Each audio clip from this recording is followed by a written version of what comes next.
आप सभी को प्रभु यीशु मसीह के मधुर नाम में मेरा जय मसीह के परमेश्वर का धन्यवाद हो कि परमेश्वर ने फिर से हमें यह अनुग्रह दे दिया कि हम परमेश्वर की आराधना स्तुति करने के लिए फिर से जमा हो सकते हैं।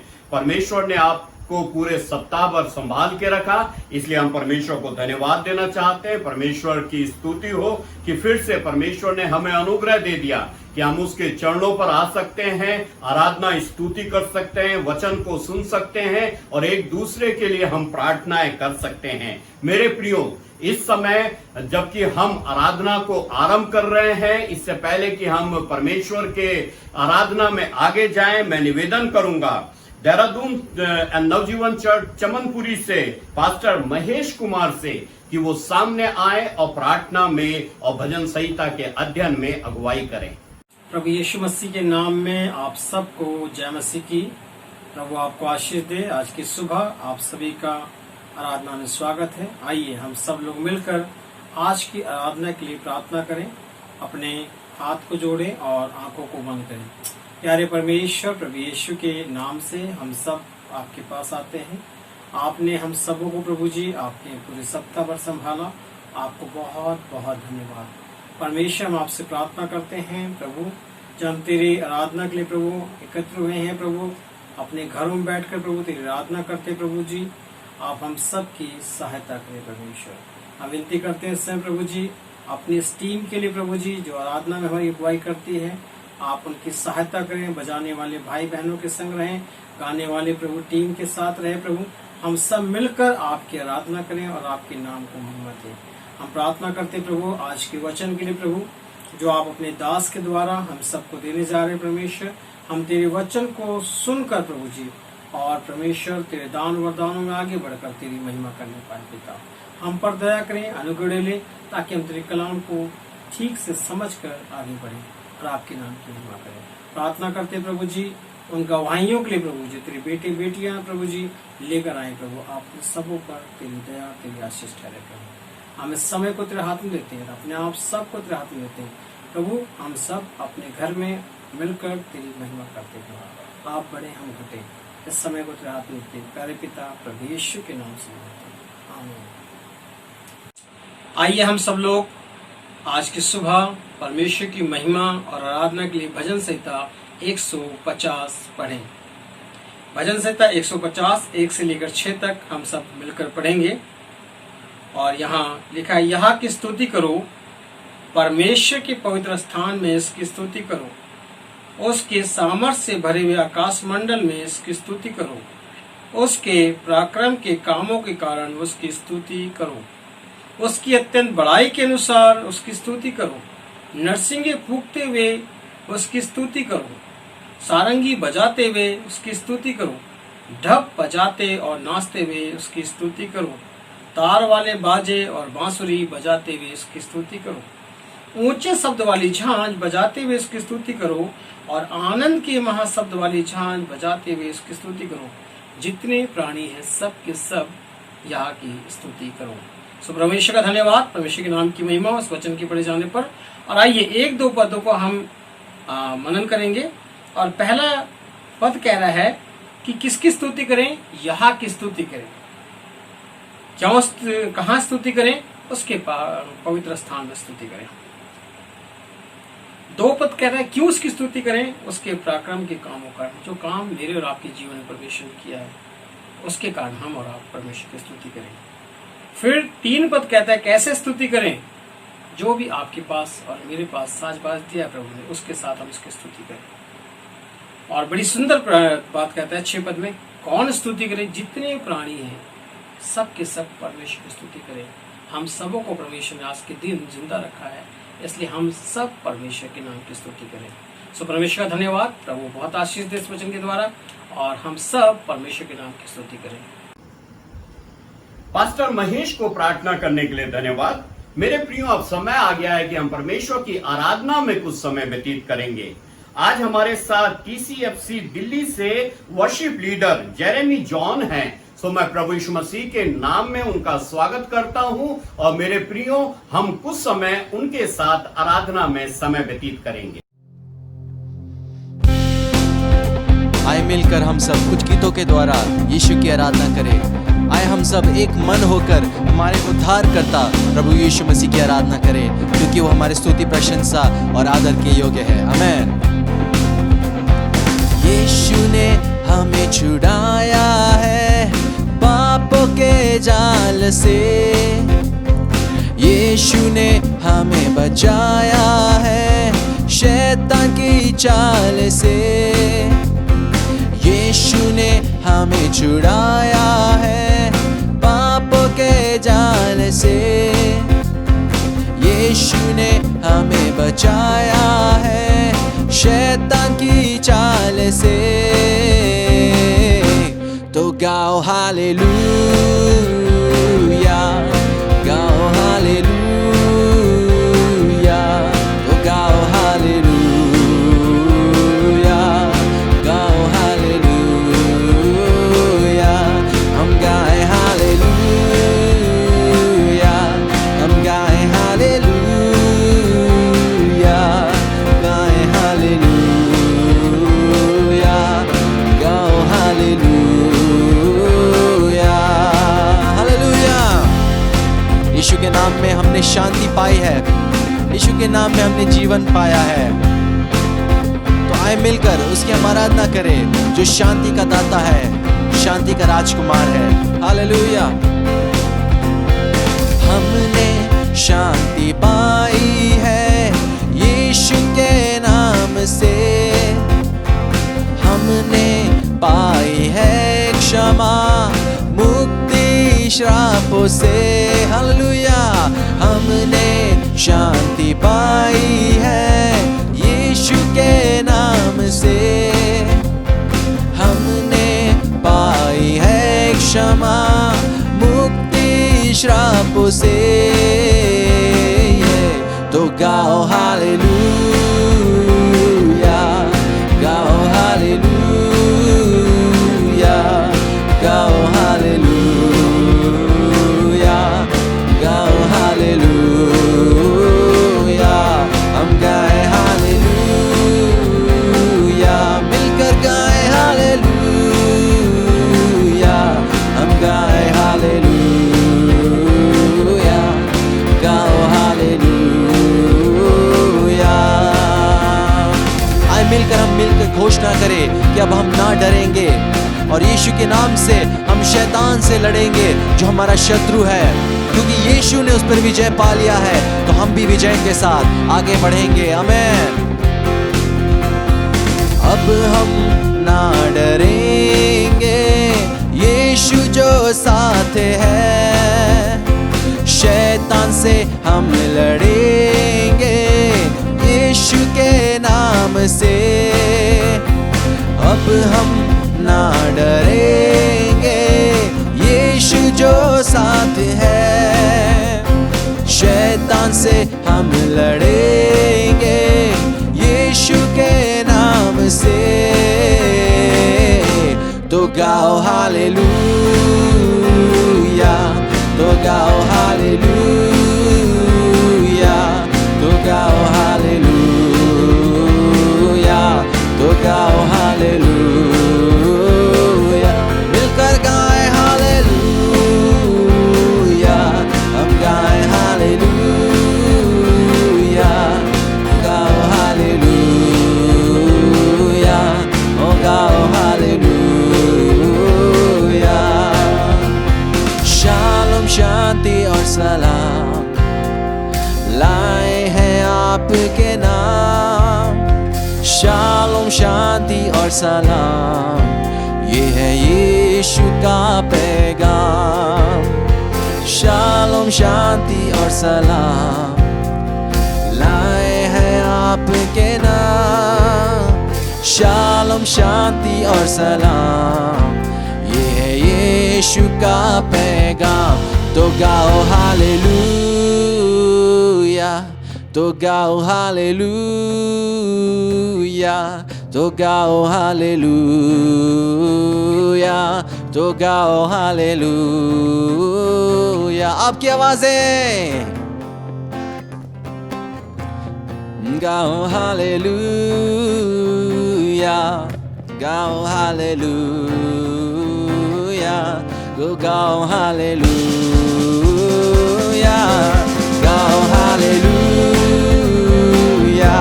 हम गाएं हालेलुया, तो गाओ हालेलुया, तो गाओ हालेलुया।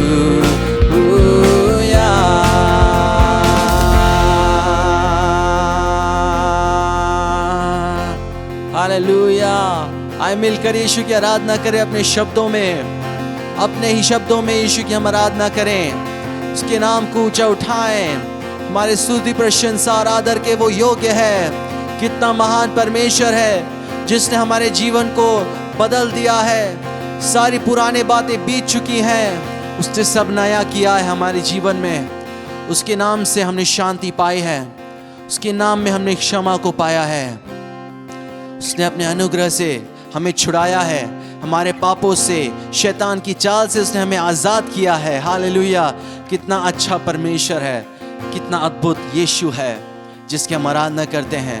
उसके जैसा और उसके सिवा और कोई भी नहीं है। हालेलुया।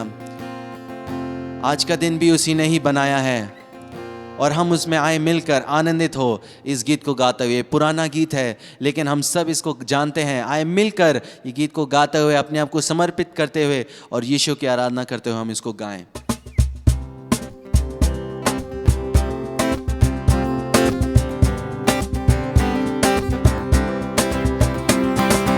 आज का दिन यहोवा ने बनाया है, हम इसमें आनंदित हो, आनंदित हो। हालेलुया। आज का दिन यहोवा ने बनाया है, हम इसमें आनंदित हो, आनंदित हो।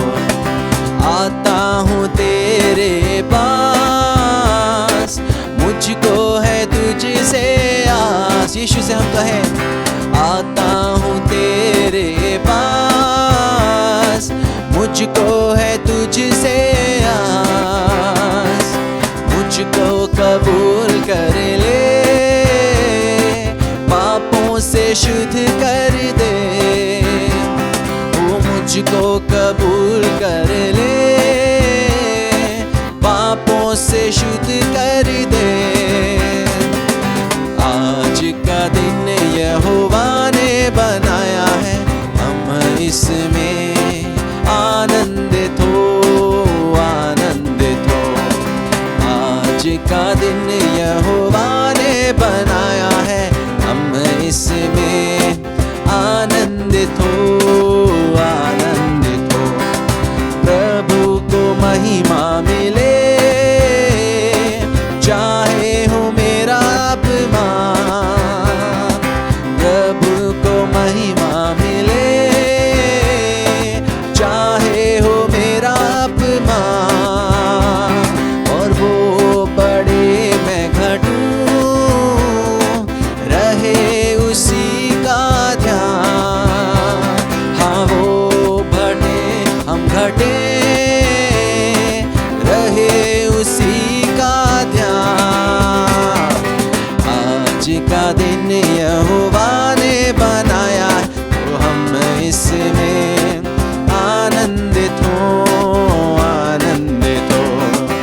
आज का दिन यहोवा ने बनाया है, हम इसमें आनंदित हो, आनंदित हो। स्तुति प्रशंसा करे, क्यों ना कुछ होता रहे। हालेलुया। उसको हम भाते रहे, चाहे जहाँ भी रहे। स्तुति प्रशंसा, स्तुति प्रशंसा करे, क्यों ना कुछ होता रहे। उसको हम भाते रहे, चाहे जहाँ भी रहे। आज का दिन यहोवा ने बनाया, तो हम इसमें आनंदित हो और मगन हो। आज का दिन यहोवा ने बनाया है, हम इसमें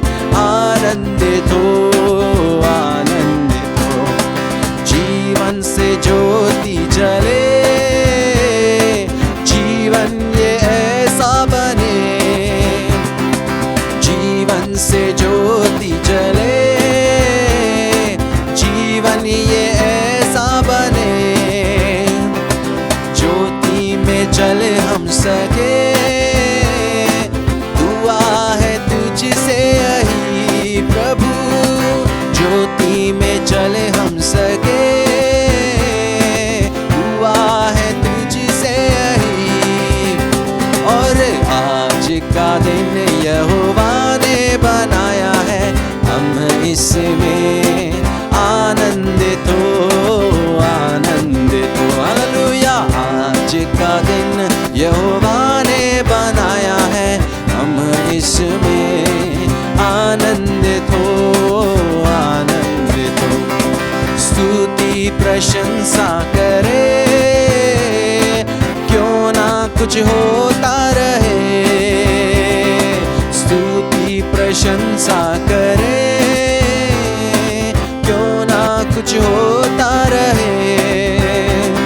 और उसको हम भाते रहे, चाहे जहां भी रहे। उसको हम भाते रहे,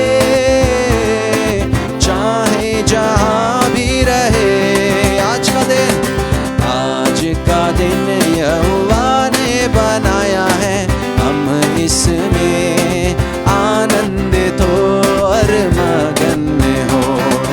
आज का दिन यहोवा ने बनाया है, हम इसमें आनंदित हो, आनंदित हो। आनंदित हो, आनंदित हो। हम आनंदित हो, आनंदित हो। आमीन। आज का दिन बनाने वाला हमारे संग रहता है। उसने वादा किया है कि वह हमें कभी नहीं छोड़ेगा, कभी नहीं त्यागेगा। जगत के अंत तक उसकी आत्मा हमारे संग है, तो हमें कोई डर का विषय नहीं है, कोई चिंता का विषय नहीं है। हमारा भरोसा सच्चा जिंदा खुदा यीशु मसीह पर है, जो जीवित है, जो राज करता है सिंहासन पे। सब बातें उसी के अधीन में है, सब बातों के ऊपर वो नियंत्रण रखने वाला खुदा है। उसी के संग हम चलते हैं। हालेलुया। यही हमारी प्रार्थना है। परमेश्वर हमारे आसपास में भी कुछ भी हो रहा हो, लेकिन परमेश्वर परिस्थितियों को देखकर नहीं, तुझको देखकर परमेश्वर हम स्तुति प्रशंसा करें। परमेश्वर परिस्थितियों के ऊपर प्रभु तेरी जय जयकार हम करें। परमेश्वर तेरी जय की ललकार हम करें। परमेश्वर तुझको हम ऊंचा उठाए प्रभु, तू हम हर एक से बढ़े और हम घट जाएं। परमेश्वर धन्यवाद करते प्रभु, जहाँ कहीं भी हम रहें हमारा जीवन तुझको भाए परमेश्वर, हमारी हर एक बात तुझको भाए परमेश्वर, और तेरी महिमा निरंतर हमारे मुख से हमारे जीवन से होती रहे। आमीन। धन्यवाद प्रभु, तेरी स्तुति हो, तेरी महिमा हो। हालेलुया। धन्यवाद।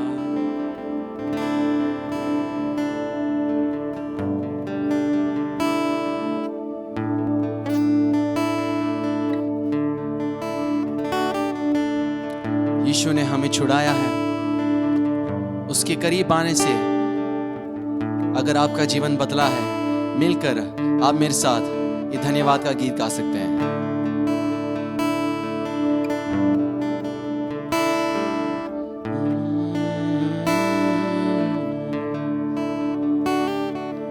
यीशु तेरे करीब आने से जिंदगी मेरी बदल गई। यीशु तेरे छूने से जिंदगी मेरी संवर गई। यीशु तेरे करीब आने से जिंदगी मेरी बदल गई। यीशु तेरे छूने से जिंदगी मेरी संवर गई। तूने मुझे है बचाया, तूने मुझे सहलाया, तूने मुझे है बचाया, तूने मुझे सहलाया। मैं धन्यवाद करता रहूंगा, यीशु धन्यवाद करता रहूंगा। मैं धन्यवाद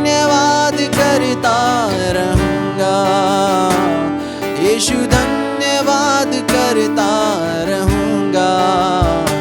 धन्यवाद धन्यवाद धन्यवाद धन्यवाद धन्यवाद धन्यवाद धन्यवाद धन्यवाद।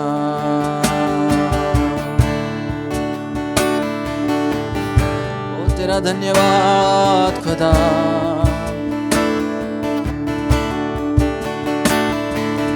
मैं जो पापों में डूबा हुआ था और जो तुझसे दूर हुआ था, मैं जो पापों में डूबा हुआ था और जो तुझसे दूर हुआ था, तूने मुझे है छुड़ाया,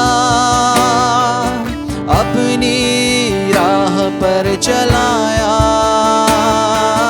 तूने मुझे है छुड़ाया, अपनी राह पर चलाया। मैं धन्यवाद करता रहूंगा, यीशु धन्यवाद करता रहूंगा।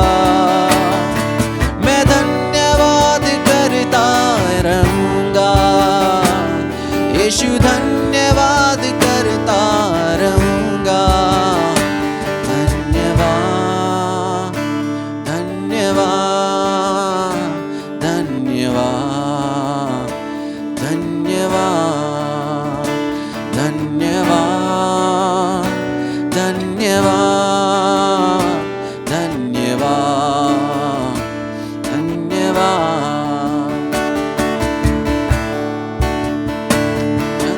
धन्यवाद करते हैं खुदा तेरे प्रेम के लिए। यीशु ने ऐसा प्रेम जताया, मुझको अपना बेटा बनाया। यीशु ने ऐसा प्रेम जताया, मुझको अपना बेटा बनाया। अपना लहू बहाया, जीवन नया दिलाया। अपना लहू बहाया, जीवन नया दिलाया। मैं धन्यवाद करता रहूंगा, मैं धन्यवाद करता रहूंगा। मैं धन्यवाद करता रहूंगा, यीशु धन्यवाद करता रहूंगा। धन्यवाद धन्यवाद धन्यवाद धन्यवाद धन्यवाद धन्यवाद धन्यवाद धन्यवाद धन्यवाद धन्यवाद धन्यवाद धन्यवाद धन्यवाद धन्यवाद धन्यवाद धन्यवाद। पूरे दिल से हम तुझको धन्यवाद करते हैं यीशु, जो कार्य तूने हमारे जीवन में किया प्रभु, सब के लिए, क्रूस के उस बलिदान के लिए परमेश्वर, और तेरे अनोखे प्रेम के लिए जो तूने हमें दिखाया परमेश्वर। जितना भी हम धन्यवाद करें परमेश्वर वो कम है प्रभु। तू महान है और अति स्तुति के योग्य है प्रभु। हमारी यही प्रार्थना है कि परमेश्वर हमारा जीवन ऐसा ही हो प्रभु जैसा तू चाहता है परमेश्वर, और तेरी इच्छा हम हर एक के जीवन से पूरी होने पाए प्रभु, क्योंकि तू कुम्हार है, हम मिट्टी है, हम तेरे हाथों में प्रभु।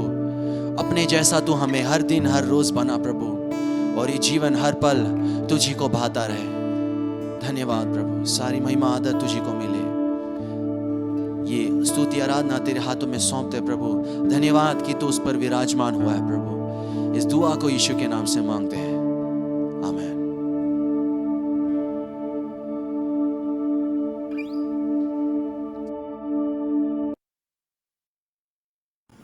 इस आराधना के लिए वर्शिप लीडर जेरेमी जॉन को बहुत बहुत धन्यवाद। प्रभु आपको बहुत आशीष दे। मेरे प्रियो, इस समय हम मध्यस्थता की प्रार्थना में जाएंगे और मैं निवेदन करूंगा पास्टर नोएल से कि वो प्रार्थना में अगुवाई करें। आइए हम मिलकर दुआ करें, प्रभु के पास में सारे विनतियों को उसके चरणों में रखें। आइए हम दुआ करें। Hallelujah, hallelujah, praise the lord, thank you Jesus. प्रभु यीशु मसीह, हम आपका धन्यवाद देते, स्तुति करते प्रभु जी आज के दिन के लिए। धन्यवाद देते तूने हमें जीवितों को ज़मीन पे रखा है प्रभु जी, हम इसलिए आपको धन्यवाद देते हैं। हम आपको स्तुति करते क्योंकि तू हमारे प्रभु है, हमारे खुदा है। तेरा धन्यवाद करते प्रभु। आज दुनिया में देखते हैं चारों तरफ प्रभु जी लाश से लाश, कितने लोग मर रहे हैं प्रभु जी। इस दिन को देखना चाहते थे लेकिन इस दुनिया से गुजर गए हैं प्रभु जी।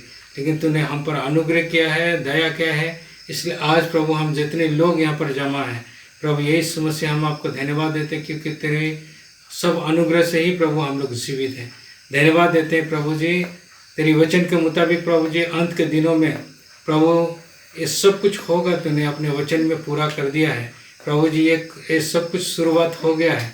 तेरा धन्यवाद करते प्रभु यीशु मसीह। और इसमें हम देखते हैं कि जितने लोग प्रभु तेरे लहू से छिपे हुए हैं, जितने लोग प्रभु तेरे लहू से धुले हुए, उन पर कोई भी आँच नहीं आता है।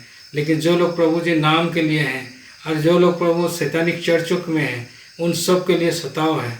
लेकिन प्रभु यीशु मसीह, हम प्रार्थना करते हैं प्रभु, जितनी तेरे विश्वासी गण है प्रभु, जितने चर्च के जितने विश्वासी गण है, जितने लोग प्रभु जी तेरे नाम से आते हैं प्रभु जी, तुम पे विश्वास करते हैं पिता परमेश्वर, उन सब को प्रभु जी तो अपने लहू से ढाँप करके रख।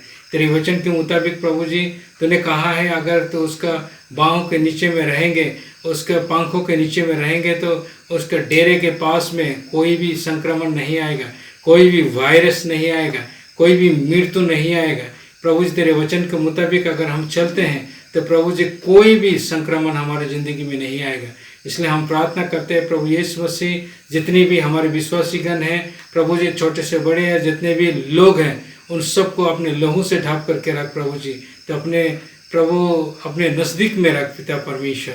तेरा धन्यवाद करते हैं। हम अपने देश के लिए प्रार्थना करते हैं। बहुत सारे लोग प्रभु जी आज फंसे हुए हैं, बीमारी संक्रमण में चले गए हैं, लेकिन पिता परमेश्वर तूने हमें जीवित रखा है। इसका मतलब है कि प्रभु जी तूने हमें चुन के रखा है। तेरा धन्यवाद करते हैं प्रभु जी। और जितने लोग तुझे नहीं जानते हैं प्रभु, इस बीमारी को द्वारा भी वो तुझे पहचानने वाले होंगे और तू जो जल्दी आ रहा है प्रभु, इस बात को लोग पहचानेंगे। ऐसा तो अनुग्रह दे पिता परमेश्वर। तेरा धन्यवाद करते, जो लोग प्रभु नहीं बचे हैं देश में प्रभु, उन सब तक तेरे सुसमाचार पहुँचे, वो लोग भी तुझे जाने प्रभु जी, उद्धारकर्ता रूप से माने और प्रभु अपने जीवन को बचाए प्रभु, स्वर्ग के राज्य में जाए प्रभु, ऐसा अनुग्रह दे। और प्रभु सब पर तो दया कर। तेरा धन्यवाद करते हैं। हमारे देश में जितनी भी प्रभु गवर्नमेंट है, जितनी भी शासक है प्रभु, उन सब पर भी तो आशीष दे, उनका बुद्धि खोले और प्रभु जी इस देश को शांति वातावरण और प्रभु जी आत्मिक रूप से चलने के लिए प्रभु जी तो अनुग्रह दी पिता परमेश्वर। कितनी भी करप्शन आ गया है, कितने बुराई आ गए हैं प्रभु जी, कितने अंधकार छा गया है, लोगों को मन से प्रभु प्रेम ठंडा हो गया है पिता परमेश्वर। हम प्रार्थना करते हैं हमारे देश पर तो अनुग्रह दे प्रभु, अपने लीडरों पे अनुग्रह दे पिता परमेश्वर, ताकि हम लोग सब शांति से रह सकें।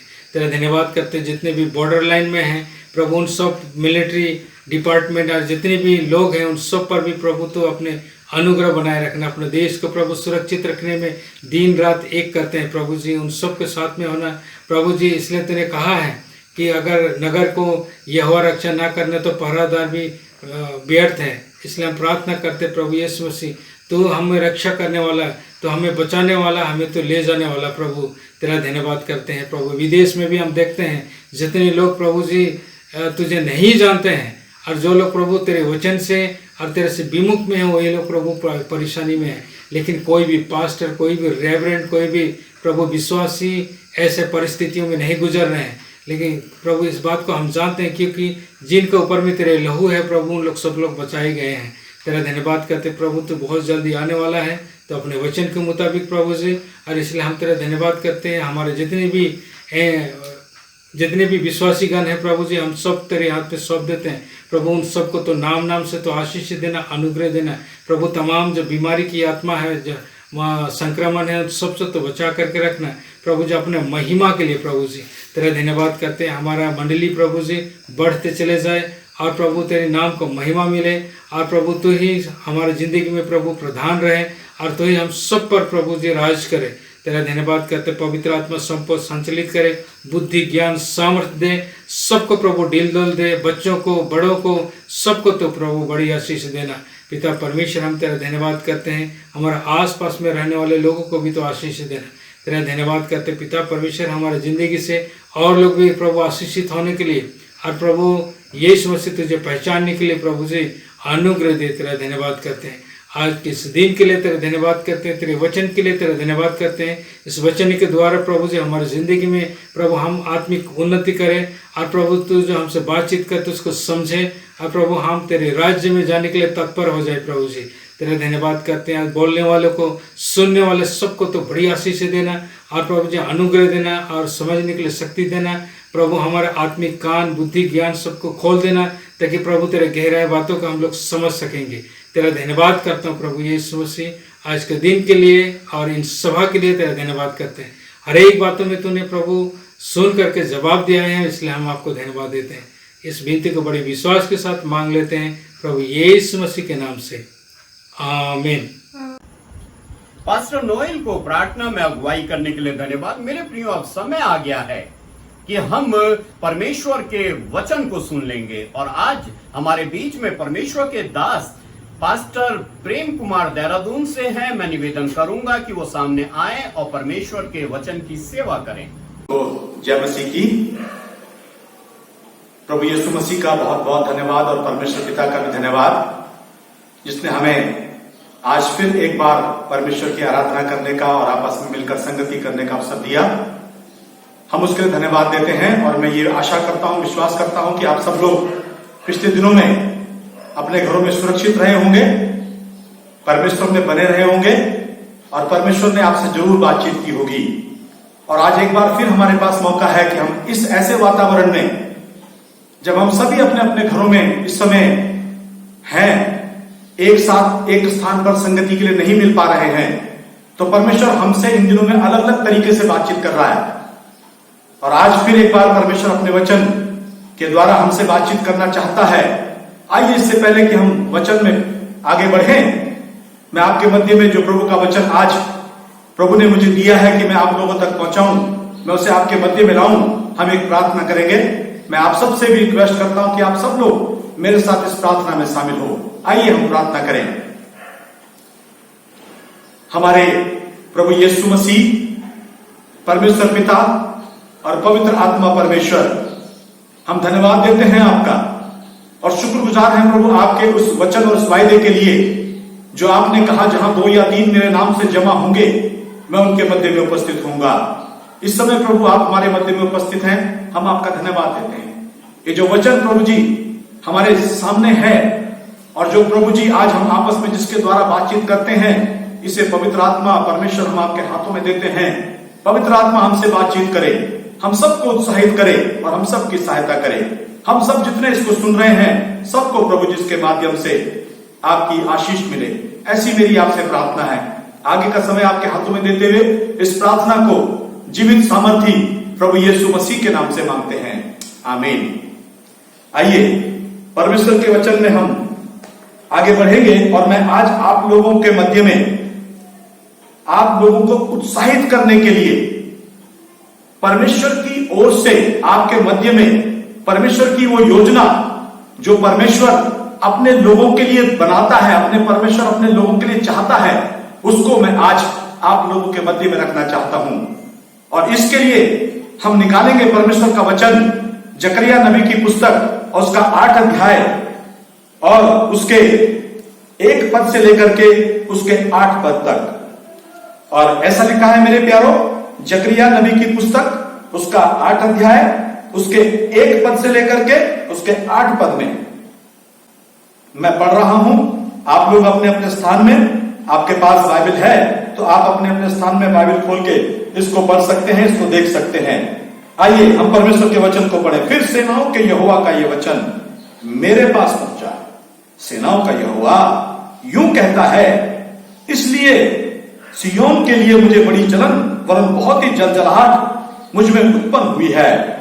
यहोवा यूं कहता है, मैं सियोन में लौट आया हूं और यरूशलेम के बीच में वास किए रहूंगा और यरूशलेम सच्चाई का नगर कहलाएगा और सेनाओं का यहोवा का पर्वत पवित्र पर्वत कहलाएगा। सेनाओं का यहोवा यूं कहता है, यरूशलेम के चौकों में फिर बूढ़े और बूढ़ियां बहुत आयु के होने के कारण अपने अपने हाथ में लाठी लिए हुए बैठा करेंगी।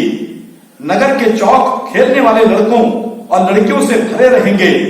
सेनाओं का यहोवा यूं कहता है, चाहे उन दिनों में ये बात इन बचे हुओं की दृष्टि में अनोखी ठहरे, परंतु क्या मेरी दृष्टि में भी यह अनोखी ठहरेगी?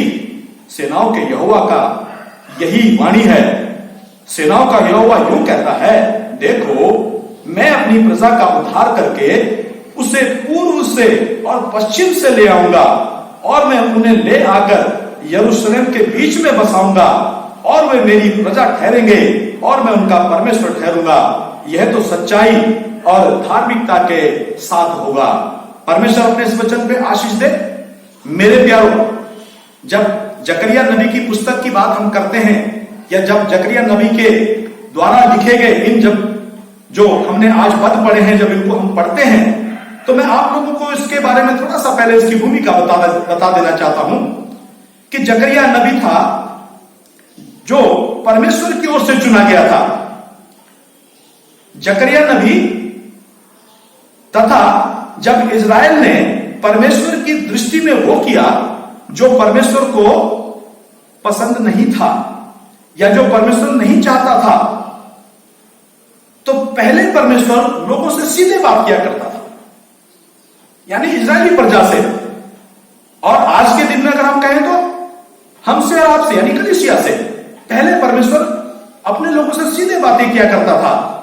लेकिन इजराइल के पाप करने के बाद जब इजराइल ने पाप किया, परमेश्वर की आज्ञा का उल्लंघन किया, परमेश्वर की इच्छाओं पे नहीं चले और परमेश्वर जैसे उनको चाहता था कि वो चलें, वो रहें, जीवन बिताएं, जब उन्होंने वैसा नहीं किया तो परमेश्वर अपने नबियों के द्वारा लोगों से बातें करने लगा। याद रखें, पहले परमेश्वर सीधे सीधे लोगों से बात करता था, सीधे उनसे संबोधित होता था। लेकिन जब उन्होंने पाप किया, परमेश्वर की आज्ञाओं को तोड़ा, उसके बाद परमेश्वर ने नबियों के माध्यम से लोगों से बात करना प्रारंभ कर दिया। और जकरिया नबी भी उन्हीं नबियों में से एक नबी था जिसको परमेश्वर ने अपनी बात, अपनी इच्छा इजराइल तक पहुंचाने के लिए उसको चुना, उसको इस्तेमाल किया। परमेश्वर ने उसको अपने कार्य में सहयोगी बनाया। मेरे प्यारों, और जो हमने 8 अध्याय 1 से लेकर और उसके 8 पदों के बीच में पढ़ा, इसको हम 2 हेडिंग के तहत देख सकते हैं। एक तो जो बाइबल में दिया गया है, हो सकता है आपके हाथ में बाइबल है तो वो आपके पास भी वो हेडिंग होगा जिसमें लिखा है यरूशलेम के पुनः निर्माण की प्रतिज्ञा। ये जो पद हमने पढ़े हैं, परमेश्वर जकरिया नबी के माध्यम से ये कहना चाहता है कि वो यरूशलेम की पुनः स्थापना करेगा। और अगर दूसरा एक और हेडिंग हम इसको देना चाहें जिसके तहत हम बात कर सकते हैं, या जो इसमें आया है, जो इसमें संबोधित हुआ है, वो है कि परमेश्वर अपने लोगों के मध्य में वास करना चाहता है, रहना चाहता है। मेरे प्यारों, परमेश्वर हम सबके मध्य में, जैसे वो पहले इजरायली प्रजा के मध्य में वास करता था, वैसे ही परमेश्वर जो है आज भी अपने लोगों के मध्य में वास करना चाहता है। लेकिन परमेश्वर जब इजरायली प्रजा के मध्य में वास करता था तो वो उसके पाप करने से पहले की बात थी। लेकिन जब उसने पाप किया, परमेश्वर की आज्ञा का उल्लंघन किया, तो परमेश्वर ने उनसे सीधे बात करना छोड़ दिया। और ऐसा लगा कि परमेश्वर की उपस्थिति उनके मध्य में नहीं है। और फिर परमेश्वर ने कई नबियों को अपने वचन को लोगों तक पहुंचाने के लिए, अपनी प्रजा तक पहुंचाने के लिए उसने चुनाव किया। और मेरे प्यारों, आज हम ये जो भाग हमने पढ़ा है, इसको हम दो जो है भाग में हम देखेंगे। पहला भाग होगा कि परमेश्वर का अनोखा प्रेम अपनी प्रजा के लिए, अपने लोगों के लिए, उस समय इजरायली प्रजा और आज की तारीख में, आज के दिन में मैं और आप, चाहे हम कहीं भी हो, चाहे हम अपने घरों में हो, चाहे हम किसी झुंड में हो, चाहे हम एक जो है बड़े झुंड में हो या छोटे झुंड में हो, आज के वातावरण के अनुसार जैसे हम छोटे छोटे झुंड में अपने अपने घरों में हैं और परमेश्वर के इस वचन को सुन रहे हैं, तो परमेश्वर आज भी आपसे प्यार करता है और परमेश्वर आज भी अपने उस प्रेम को और अपने उस प्यार को आप लोगों के लिए उतना ही आज भी करता है आपसे। जो पहली बात मैंने आपको बताई कि परमेश्वर का अनोखा प्रेम, इसके तहत हम कुछ बातों को देखेंगे। और दूसरा जो भाग होगा वो ये होगा कि यदि हम चाहते हैं कि परमेश्वर हमारे मध्य में वास करे तो हमें क्या क्या करना होगा। क्या हम वो कर रहे हैं जो परमेश्वर चाहता है या हम नहीं कर रहे? तो आज हमारे पास सोचने के लिए, विचार करने के लिए परमेश्वर का ये वचन आया है और परमेश्वर हम सबको उत्साहित करना चाहता है। परमेश्वर का वचन हम सबको उत्साहित करना चाहता है। एक वक्त था इस्राएली प्रजा ने पाप किया, परमेश्वर क्या क्या का उल्लंघन किया, परमेश्वर ने उनको, हम उसके वचन में देखते हैं कि मानव ने पाप किया, आज्ञा को तोड़ा तथा परमेश्वर व मानव का रिश्ता टूट गया। जब मनुष्य ने पाप किया और परमेश्वर की आज्ञा का उल्लंघन किया, तब परमेश्वर और मनुष्य का बीच का रिश्ता जो था वो टूट गया। आज का वातावरण मेरे प्यारों कुछ इसी बातों की ओर संकेत करता है। आज हम सब लोग, आप सब लोग अपने अपने घरों में, अपने अपने छोटे छोटे समूह में मिल रहे हैं, प्रार्थना कर रहे हैं, रोज प्रार्थना कर रहे हैं, गिड़गिड़ाकर प्रार्थना कर रहे हैं, पश्चाताप के साथ प्रार्थना कर रहे हैं। लेकिन उसके बावजूद भी आज के वातावरण में हम देख रहे हैं कि समस्या या जो परेशानी है या जो दुख की घड़ी है या जो संकट का समय है, यह अभी तक बना हुआ है।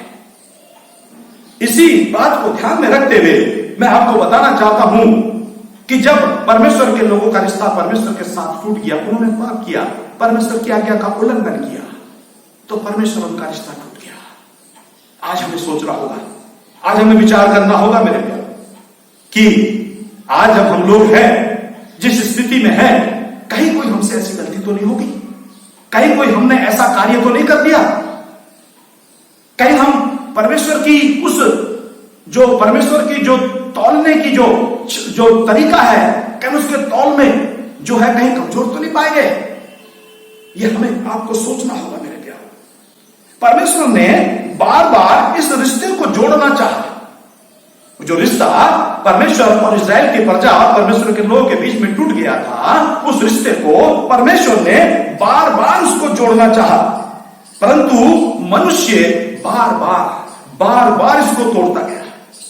परमेश्वर का वचन उठा के देख लीजिए, उत्पत्ति की पुस्तक से लेकर के आदम से शुरू हुआ और उसके बाद हम प्रभु यीशु मसीह के आने तक देखते हैं। और आज की कलीसिया में भी हम देखते हैं, आज के वातावरण में भी हम देखते हैं कि परमेश्वर ने बार बार उस टूटे हुए रिश्ते को जोड़ने का प्रयास किया, लेकिन मनुष्य ने बार बार उस रिश्ते को तोड़ा है, उस रिश्ते को तोड़ा है। जब जो रिश्ता था वो जब वो टूट गया तो परमेश्वर क्रोधित हुआ और उसने मनुष्य को उसकी आज्ञा उल्लंघन का दंड दिया।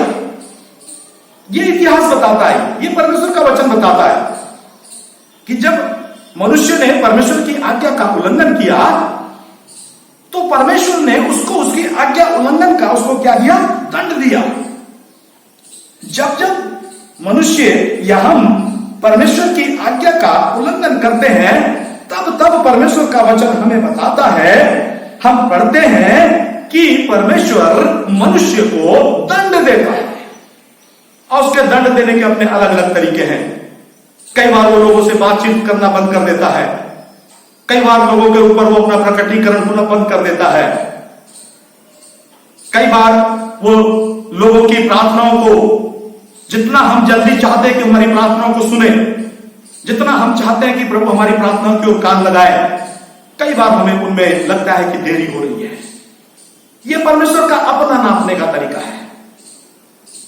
हम परमेश्वर की इच्छा को और परमेश्वर को अपने आप से कुछ ऐसा करने के लिए कि जो परमेश्वर शायद उस समय में ना करना चाहे, हम उसके लिए उसको बाध्य नहीं कर सकते।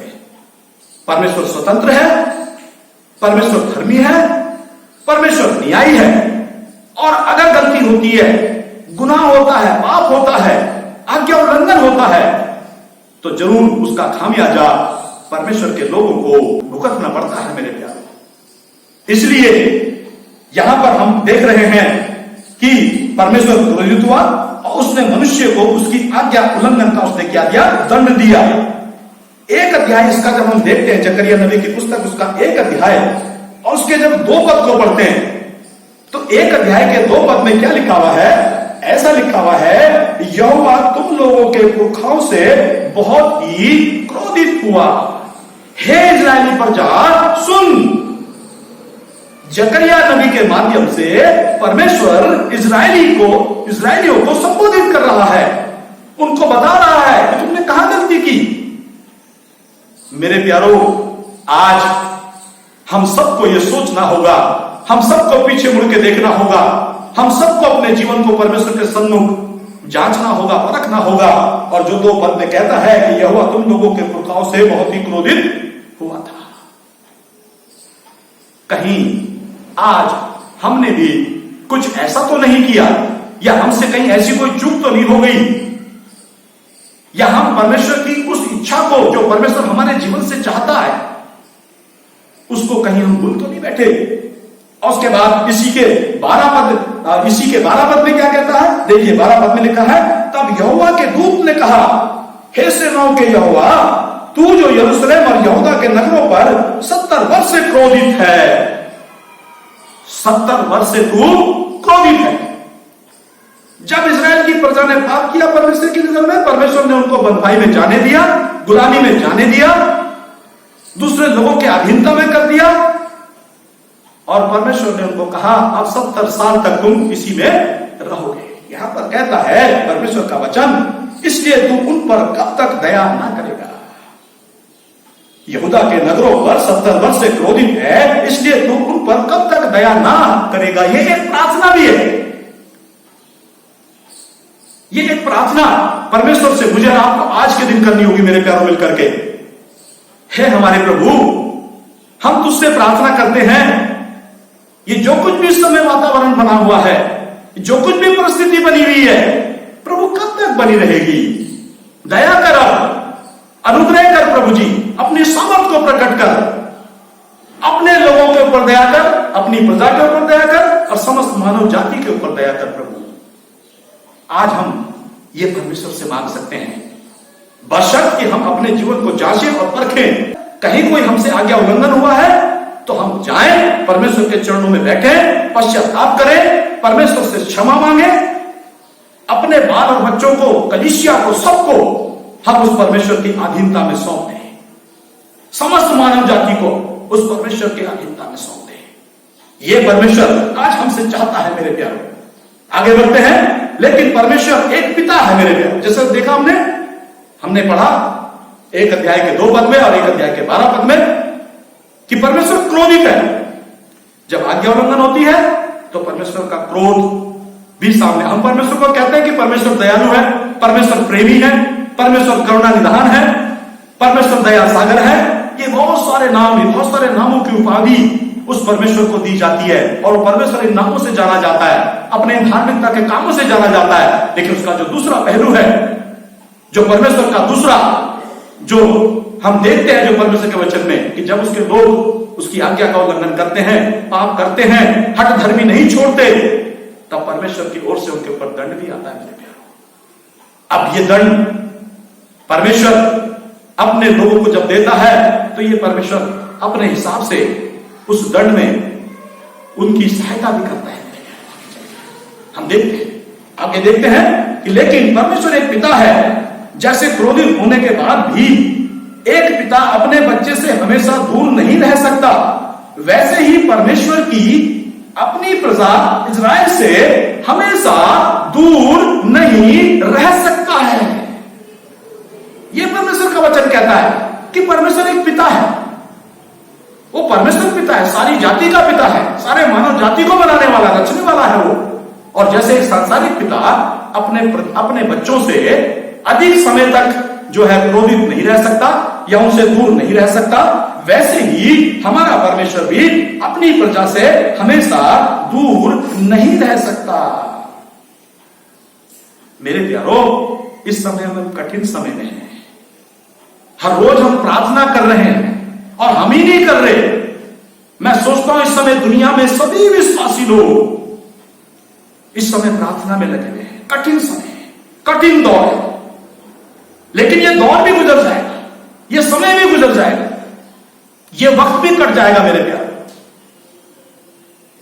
लेकिन कब? जब हमारे परमेश्वर की कृपा दृष्टि हमारे ऊपर होगी, जब उस परमेश्वर का जो पिता वाला प्रेम है, जब उस परमेश्वर के उस पिता वाले को करने में समर्थ हो जाएंगे, जब उसको जागृत कर पाएंगे, परमेश्वर के उस पिता रूपी प्रेम को, उस पिता रूपी स्वरूप को।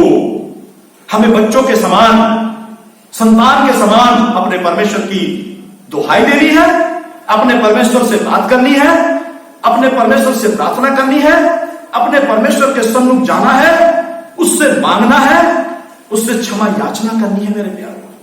और ये किसी एक इंसान के करने से नहीं होगा, हम में से हर एक जन को करनी होगी। जितने हम हैं, जितने प्रभु के लोग हैं, ये उनका कर्तव्य बन जाता है। कठिन दौर जरूर है, मुश्किल घड़ी जरूर है, लेकिन हम परमेश्वर के वचन में देखते हैं कि इससे भी बड़े बड़े कठिन दौर, इसी समान बड़ी बड़ी कठिनाइयां और बड़े बड़े कठिन समय परमेश्वर के लोगों के जीवन में आए, लेकिन परमेश्वर ने वहां भी उनकी रक्षा करी। तो आज भी हमारा परमेश्वर हमारी रक्षा कर सकता है, हमारी रक्षा करने में सामर्थ्य है। हमें उस परमेश्वर को सिर्फ क्या करना होगा? स्मरण करना होगा। आगे बढ़ते हैं। परमेश्वर अपने लोगों के मध्य क्या करना चाहता है? परमेश्वर अपने लोगों के लिए एक जलन रखता है। अपने लोगों के लिए क्या रखता है? वो एक जलन रखता है। और इसको हम 8 अध्याय के दूसरे पद में पढ़ते हैं। जब हम 8 अध्याय को पढ़ते हैं उसका दूसरा पद, तो वहां पर हम इसको देखते हैं। सेनाओं का यहोवा यूं कहता है, सिय्योन के लिए मुझे बड़ी जलन हुई, वरन बहुत ही जलजलाहट मुझ में उत्पन्न हुई है। मुझ में एक बड़ी जलजलाहट यानी एक व्याकुलता। आज मुझको और आपको इस परिस्थिति में देख के, संसार को, मानव जाति को इस परिस्थिति में देख के परमेश्वर मेरे प्यारों खुश नहीं है। वो कभी भी मानव को, अपने लोगों को परेशानी में पड़ा हुआ देख करके कभी खुश नहीं होता। लेकिन इसका कारण शायद मानव ही होते हैं, इसका कारण शायद परमेश्वर, शायद लोग ही होते हैं। और इसलिए परमेश्वर का वचन ये कहता है कि परमेश्वर को एक बड़ी व्याकुलता, परमेश्वर भी व्याकुल है, लेकिन हमें, जैसे मैंने पहले बताया, उसके पिता रूपी स्वरूप को, उसका जो पिता रूपी जो गुण है उसके अंदर, उसको हमें जागृत करना होगा, उसको हमें जागृत करना होगा। 14 पद में क्या कहता है? 14 पद में कहता है, 8 अध्याय के 14 पद में, क्योंकि सेनाओं का यहोवा यूं कहता है, जिस प्रकार जब तुम्हारे पुरखा मुझे रिस दिलाते थे, तब मैंने उनकी हानि करने की ठान ली थी और फिर ना पछताया, उसी प्रकार मैंने इन दिनों में यरूशलेम की और यहूदा के घराने की भलाई करने की ठान ली है, इसलिए तुम मत डरो। हालेलुया। देखिए परमेश्वर का प्रेम और परमेश्वर की चिंता और परमेश्वर की व्याकुलता जो वो अपने लोगों के लिए करता है। और उसको हम देखते हैं कि वो कहता है 14 पद के अंदर कि इन दिनों में, उसी प्रकार मैंने इन दिनों में यरूशलेम की और यहूदा के घराने की भलाई करने की ठान ली है, इसलिए तुम मत डरो। मुझे आपको धैर्य रखना होगा मेरे प्यारों, मुझे आपको दृढ़ता से परमेश्वर में बने रहना होगा, अपने परमेश्वर को प्रतिदिन पुकारना होगा, उससे प्रार्थना करनी होगी।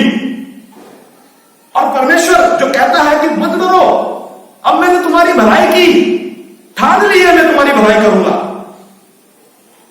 विश्वास करते हैं कि बहुत जल्दी परमेश्वर सब कुछ अपने नियंत्रण में लेने वाला है, सब कुछ अपने नियंत्रण में लेने वाला है। लेकिन हमको धैर्य के साथ क्या करना है? परमेश्वर की ओर देखना है और परमेश्वर की ओर ताकना है। आगे कहता है परमेश्वर अपने लोगों के मध्य वास करना चाहता है। परमेश्वर अपने लोगों के मध्य क्या करना चाहता है? वास करना चाहता है। अगर हम 3 पद को पढ़ते हैं, 8 अध्याय के 3 पद को, तो तीसरे पद में कहता है, यहोवा यूं कहता है, मैं सिय्योन में लौट आया हूं और यरूशलेम के बीच में वास किए रहूंगा, और यरूशलेम सच्चाई का नगर कहलाएगा और सेनाओं के यहोवा का पर्वत पवित्र पर्वत कहलाएगा। देखो मैं लौट आया हूं। परमेश्वर कहता है मैं लौट आया हूं और मैं अपने लोगों के मध्य में वास करना चाहता हूं। मैं उनके मध्य में वास किया रहूंगा।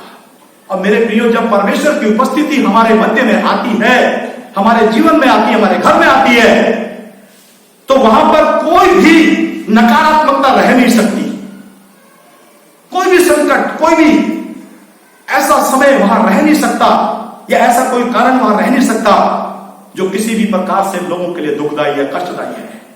परमेश्वर का वचन कहता है कि परमेश्वर हमारे मध्य में वास करना चाहता है, और वो परमेश्वर पवित्र है, इसलिए वो अपने लोगों से, मुझसे और आपसे और हम सबसे ये चाहता है, क्योंकि वो परमेश्वर पवित्र है और वो चाहता है कि उसके लोग भी पवित्र बने। इन दिनों में मुझे और आपको करना क्या है? हम बड़ी संगति में मिल नहीं पा रहे, अपने घर से बाहर ज्यादा निकल नहीं पा रहे, दूसरे लोगों के साथ मिलकर संगति कर नहीं पा रहे, तो इसलिए मुझे और आपको इन दिनों में करना क्या है? जो परमेश्वर ने इस समय हमारे लिए ठहराया है कि हम अपने घर में रहे, अपने परिवार में, अपने छोटे झुंड में रहे, जो भी हमारा छोटा झुंड है उसमें रहे, और उसमें रह करके अपने आप को उस परमेश्वर के सामने प्रतिदिन जांचें, अपने आप को पवित्र बनाएं, अपने आप को पवित्र बनाएं। वो पवित्र देखना चाहता है। आगे कहता है कि परमेश्वर अपने लोगों को हर प्रकार की आशीषें देना चाहता है। 8 अध्याय के 4 से 5 पद जब हम पढ़ते हैं, 4 और 5 पद को, सेनाओं का यहोवा यूं कहता है, यरूशलेम के चौकों में फिर बूढ़े और बुढ़िया बहुत आयु के होने के कारण अपने अपने हाथ में लाठी लिए हुए बैठा करेंगे। परमेश्वर दीर्घ आयु देगा। वो अपने लोगों को लंबी आयु देना चाहता है। उनके बाल बच्चों को आशीष देना चाहता है। उनके बाल बच्चों को उनके आंगनों में खेलते हुए उस परिवार को परमेश्वर की महिमा करते हुए देखना चाहता है। ये परमेश्वर चाहता है, आशीष देना चाहता है आपको और मुझको और हम सबको प्रभु आशीष देना चाहता है। हमको अपने परमेश्वर की इच्छा के अनुसार चलना पड़ेगा मेरे प्यारों। परमेश्वर हमारे बुजुर्गों को, बच्चों को, हम सबको खुशहाल देखना चाहता है, खुशहाल जिंदगी देना चाहता है। लेकिन आज तो विपरीत हो रहा उसके। उसका कारण हमने शुरुआत में देखा कि जब परमेश्वर के लोगों ने, इस्राएल की प्रजा ने परमेश्वर की आज्ञा का उल्लंघन किया, उसकी दृष्टि में पाप किया, तो परमेश्वर उनसे क्रोधित हो गया और परमेश्वर ने उनको दंड भी दिया। इसलिए हमें अपने परमेश्वर के उस पिता के प्रेम को, पिता के स्वरूप को क्या करना पड़ेगा? जगाना पड़ेगा। परमेश्वर कहता है मैं अपने लोगों को इकट्ठा करूंगा, उनके मध्य में मैं वास करूंगा। 7 और 8 पद में, जो इसका 7 और 8 पद है, सेनाओं का यहोवा यूं कहता है, देखो मैं अपनी प्रजा का उद्धार करके उसे पूर्व से और पश्चिम से ले आऊंगा। आज हम एक किस्म से तितर बितर है। आज हम एक तितर बितर है, एक दूसरे से मिल नहीं पा रहे, एक दूसरे के पास जा नहीं पा रहे, एक दूसरे को देख नहीं पा रहे आमने सामने। लेकिन परमेश्वर का वचन कहता है कि मैं अपने लोगों को फिर से इकट्ठा करूंगा, मैं तुम्हारे मध्य में वास करूंगा, मैं तुम्हारे बीच में रहूंगा, मैं तुम्हारा परमेश्वर हूं।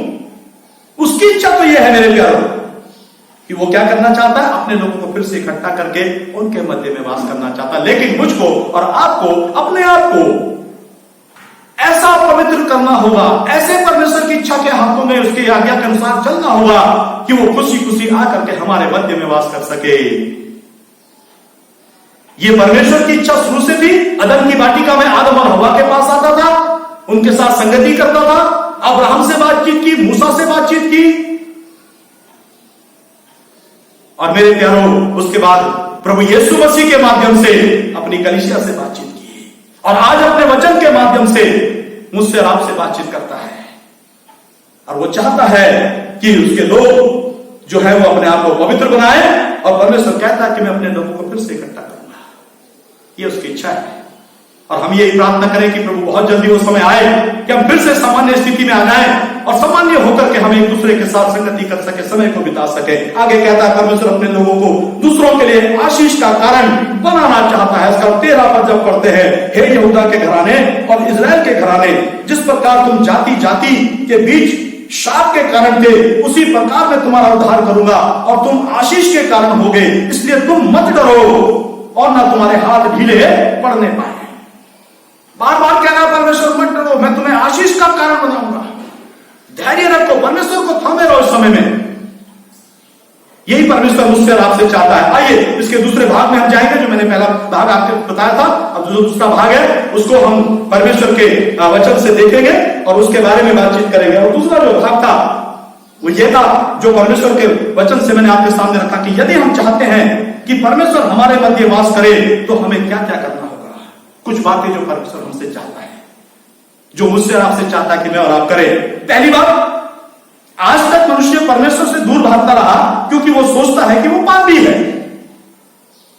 जब अदन की वाटिका में परमेश्वर आया और परमेश्वर ने आदम को आवाज लगाई तो आदम जाकर झाड़ियों में छुप गया, क्योंकि उसको मालूम चल गया था उसने परमेश्वर की आज्ञा का उल्लंघन किया।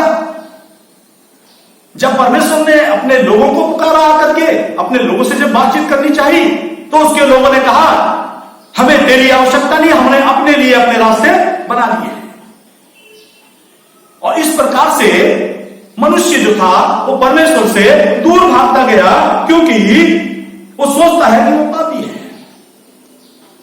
परंतु परमेश्वर कहता है एक अध्याय के 3 पद में, जब हम एक अध्याय का 3 पद पढ़ते हैं तो देखिए परमेश्वर वहां पे क्या कहता है। एक अध्याय के 3 पद में कहता है, इसलिए तू इन लोगों से कह, सेनाओं का यहोवा यूं कहता है, तुम मेरी ओर फिरो।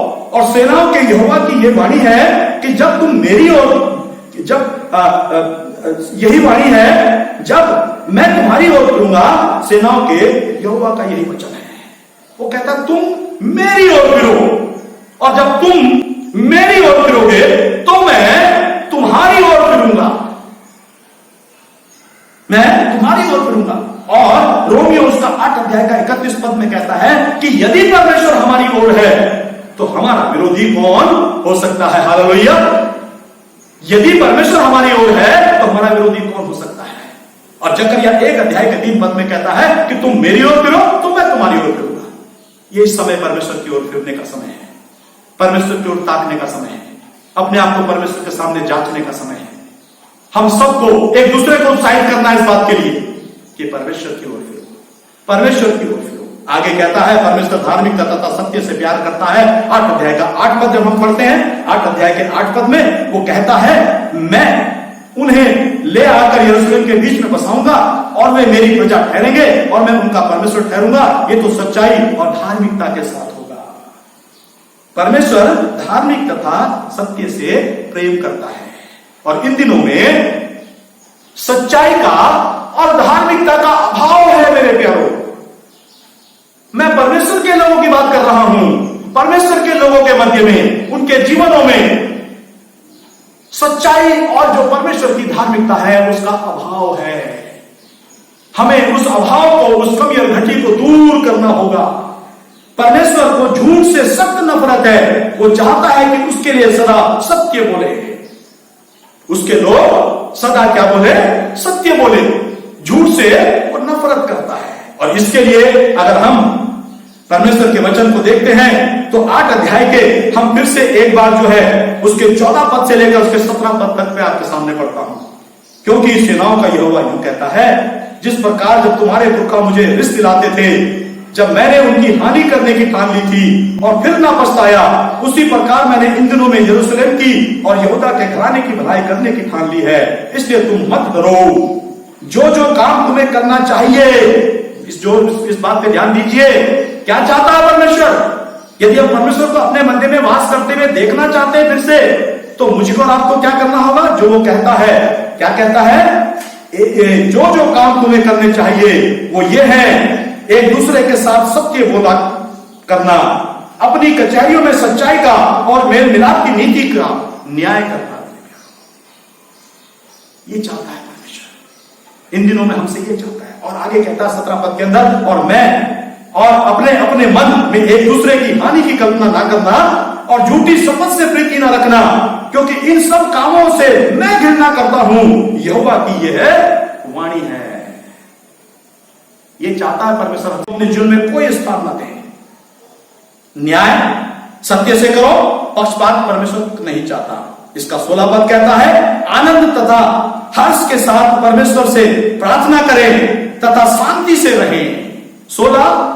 8 अध्याय का 16 पद कहता है, क्या कहता है जो हम यहां पर पढ़ रहे हैं, कि परमेश्वर चाहता है कि हम आनंद और हर्ष के साथ में रहें। और उसके बाद अगर हम 19वें पद को देखते हैं तो 19 पद पे क्या कहता है, सेनाओं का यहोवा यूं कहता है, चौथे, 5वें, 7वें और 10वें महीने में जो जो उपवास के दिन होते हैं वे यहूदा के घराने के लिए हर्ष और आनंद और उत्सव के पर्वों के दिन हो जाएंगे। इसलिए अब तुम सच्चाई और मेल मिलाप से प्रीति रखो। प्रार्थना, प्रार्थना, प्रार्थना, उपवास के साथ हो और अच्छा। परमेश्वर का वचन कहता है नहीं तो प्रार्थना, प्रार्थना और प्रार्थना चाहता है कि इन दिनों में परमेश्वर के लोग परमेश्वर के साथ आनंद और हर्ष के साथ प्रार्थना में बने रहें। आइए अंत की ओर चलते हैं। मैं समापन करने जा रहा हूं और आप लोगों को उत्साहित करने के लिए 2 और पद आप लोगों के बीच में रखना चाहता हूं। आप लोग इनको अपने घरों में पढ़िएगा जब आपको मौका मिले, और वो है यशायाह नबी की पुस्तक, उसका 41 अध्याय 41, चैप्टर 41, उसका 10 पद और उसका 13 पद। और मैं उसको थोड़ा सा पढ़ना भी चाहता हूं आप लोगों के बीच में, परमेश्वर के वचन को। उसका 41 चैप्टर और उसका 10वां पद क्या कहता है, मत डर क्योंकि मैं तेरे संग हूं, इधर उधर मत ताक क्योंकि मैं तेरा परमेश्वर हूं, मैं तुझे दृढ़ करूंगा, तेरी सहायता करूंगा, अपने धर्म में दाहिने हाथ से मैं तुझे संभाले रहूंगा। और 13 पद में कहता है, क्योंकि मैं तेरा परमेश्वर यहोवा तेरा दाहिना हाथ पकड़कर कहूंगा, मत डर, मैं तेरी सहायता करूंगा। यह परमेश्वर का वादा है जो मुझसे और आपसे उसने किया है और जो उसके वचन में है। और परमेश्वर अपने वायदों से कभी मुकरता नहीं है। दौर कठिन है, समय कठिन है, मुश्किल घड़ी है, लेकिन परमेश्वर का वायदा उससे भी बड़ा है। हम अपने परमेश्वर के वायदे को थामे रहें। जब परमेश्वर का वास हमारे बीच में, हमारे जीवन में, व्यक्तिगत जीवन में होगा, घर में होगा, परिवार में होगा, कलीसिया में होगा, तो लोग स्वयं परमेश्वर के पास आएंगे और परमेश्वर से मिलने, क्योंकि वो कहेंगे कि परमेश्वर तुम्हारे साथ रहता है। एक पद पढ़ते हैं, उस पद को पढ़ के हम समाप्त करते हैं। 8 अध्याय का 23वां पद और 23वें पद में कहता है, सेनाओं का यहोवा यूं कहता है, उन दिनों में भांति भांति की भाषा बोलने वाली सब जातियों में से 10 मनुष्य एक यहूदी पुरुष के वस्त्र की छोर को ये कहकर पकड़ लेंगे, हम तुम्हारे संग चलेंगे, क्योंकि हमने सुना है कि परमेश्वर तुम्हारे साथ है। हालेलुया। वो परमेश्वर का वचन कहता है कि वो परमेश्वर हमारे साथ है। और इस बात की गवाही जब हम परमेश्वर को अपने मध्य में वास करने के लिए आमंत्रित करेंगे, वो हमारे बीच में वास करेगा, तब परमेश्वर को हमारे मध्य में लोग देखेंगे और लोग कहेंगे कि तुम्हारा परमेश्वर तुम्हारे मध्य में रहता है। ये कितनी मनोहर बात होगी मेरे प्यारे, जिस दिन हम इस बात को सुनेंगे। और मैं ये विश्वास करता हूं कि बहुत जल्दी ये कठिन दौर भी चला जाएगा और हम सब लोग मिलकर के फिर से मौका मिलेगा, परमेश्वर मौका देगा कि हम सब लोग मिलकर के फिर से एक साथ मिलकर परमेश्वर की आराधना कर सकेंगे। और हम ही नहीं, जो हमने 23 पद में पढ़ा, और लोग आएंगे और लोग आकर के इस बात की गवाही देंगे कि हम भी चलते हैं तुम्हारे साथ, क्योंकि हमने देखा है कि तुम्हारा परमेश्वर तुम्हारे साथ रहता है। हालेलुया। परमेश्वर आपको आशीष दे। और इसी वायदे के साथ मैं आपको परमेश्वर के साथ छोड़ता हूं कि परमेश्वर हमारे साथ है। मत डर, मैं तेरे साथ हूं। परमेश्वर अपने इस वचन पे आशीष दे। आप सब लोगों को प्रभु बचा के रखे, आपकी सुरक्षा करे। मुझे और आपको जो भी इस समय कायदे कानून नियम बनाए गए हमारे लिए, हम उनका ध्यान हमें रखना होगा मेरे प्यारों। आइए हम छोटी सी प्रार्थना करेंगे और परमेश्वर के हाथों में अपने जीवनों को सौंपेंगे। दयालु प्रभु, इजराइल के परमेश्वर, याकूब के परमेश्वर, और हमारे परमेश्वर, हमारे प्रभु यीशु मसीह, हमारे उद्धारकर्ता मुक्तिदाता, हम धन्यवाद देते हैं प्रभु जी आपको, आपके इस वायदे के लिए कि मत डर, मैं तेरे साथ हूं, मत डर, मैं तेरी सहायता करूंगा। प्रभु हम धन्यवाद देते हैं और अपनी इस पूरी कलीसिया को, तमाम प्रभु जी तेरे लोगों को हम तेरे अनुग्रह में ढांप देते हैं और यही प्रार्थना करते हैं कि प्रभु शीघ्र अति शीघ्र वातावरण को सामान्य करें, तेरे लोगों को स्वतंत्रता दे मेरे परमेश्वर पिता, ताकि वो स्वतंत्रता के साथ तेरी महिमा स्तुति कर सके। सबको बड़ी आशीष दे। प्रार्थना को सुने। हमारे उद्धारकर्ता जीवित और सामर्थ्यी प्रभु यीशु मसीह के नाम से मांगते हैं, आमीन। प्रभु आप सब लोगों को बहुत आशीष दे। इस वचन की सेवा के लिए पास्टर प्रेम को बहुत बहुत धन्यवाद। प्रभु आपको बहुत आशीष दे। मेरे प्रियो, अब समय है कि हम कुछ गवाहियों को सुन लेंगे। सबको जय मसीह की। मेरा नाम रीता धीमान है। मैं देहरादून के नवजीवन चर्च से बिलोंग करती हूँ।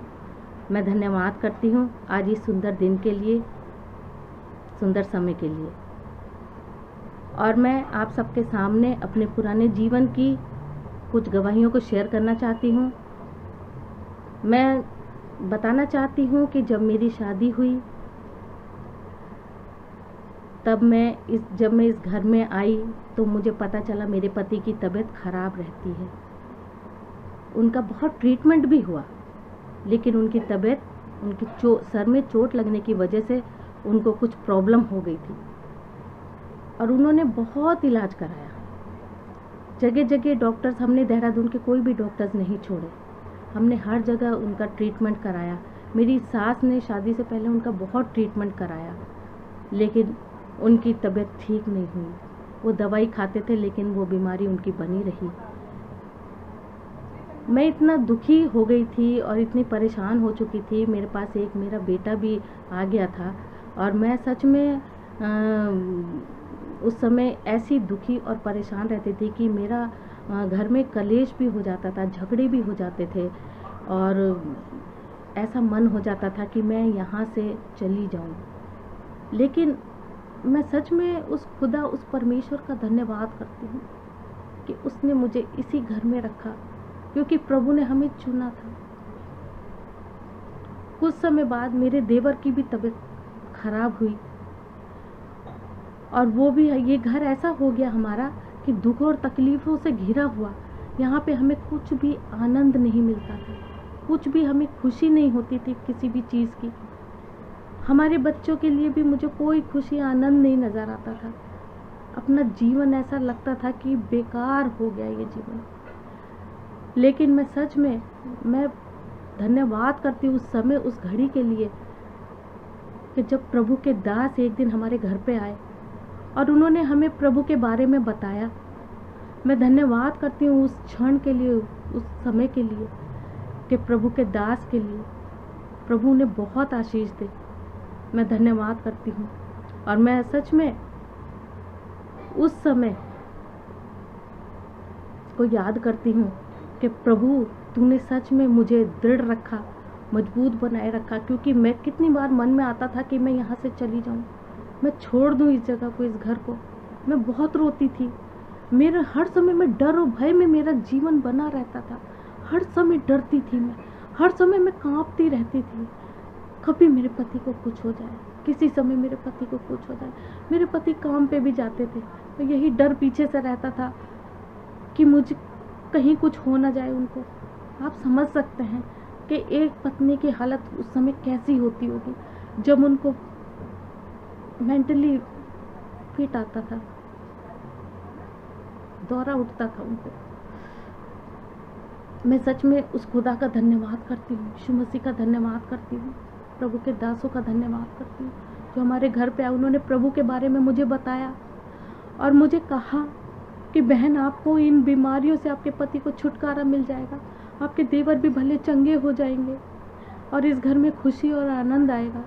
सच में मैं परमेश्वर का धन्यवाद करती हूँ कि जब प्रभु के दास ने ये बातें कही और मुझे उस समय ऐसा लगा कि सच में मेरा दुखों का अंत हो गया मेरे जीवन से। और हमने प्रभु को जाना।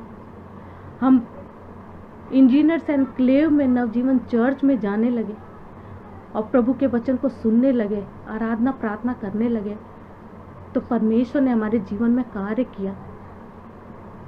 और मेरे पति को भी परमेश्वर ने चंगाई दी। प्रभु चाहता है दुआ भी करें और दवा भी करें, तो परमेश्वर ने हमें रास्ता दिखाया और हमने उनके जो इलाज करा, दवाइयाँ खाई उन्होंने, परमेश्वर ने उन्हें चंगाई भी दी। मैं धन्यवाद करती हूँ उस समय के लिए। प्रभु का धन्यवाद हो हर एक बातों के लिए। आज हम प्रभु में आनंदित हैं, क्योंकि प्रभु का वचन कहता है, मैं तुझे कभी नहीं छोड़ूंगा, मैं तुझे कभी नहीं त्यागूंगा। मैं सच में उस प्रभु यीशु मसीह का धन्यवाद करती हूँ हृदय से कि प्रभु चाहे कुछ भी हो जाए, ये दुख बीमारी कुछ भी नहीं है, लेकिन प्रभु तू महान है। तेरे सिवा तो ये जीवन भी कुछ नहीं है, ये जीवन व्यर्थ है। परमेश्वर प्रभु में हम बने रहें, प्रभु में हम दृढ़ और मजबूत पाए जाए। अब मेरी अपने आप से और अपने परिवार से यही उम्मीद है कि हम प्रभु में दृढ़ और मजबूत पाए जाएं, ताकि प्रभु के साथ हम वास करें। मैं धन्यवाद करती हूँ आज परमेश्वर का, और प्रभु में और मेरा पूरा परिवार आनंदित है। मैं धन्यवाद करती हूँ परमेश्वर का, धन्यवाद करती हूँ मैं इस सुंदर समय का। धन्यवाद के साथ मैं सबको जय मसीह की कहना है। इन गवाहियों के लिए परमेश्वर का धन्यवाद। मेरे प्रियो, अब समय है कि हम विशेष गीत दिल्ली चर्च की तरफ से सुन लेंगे और उसी समय हम अपनी धन्यवाद की भेंट, दशमांश और दानों को जमा कर लेंगे। सब तालियां बजाएंगे परमेश्वर के नाम के लिए, परमेश्वर के नाम को ऊंचा करेंगे। हालेलुया।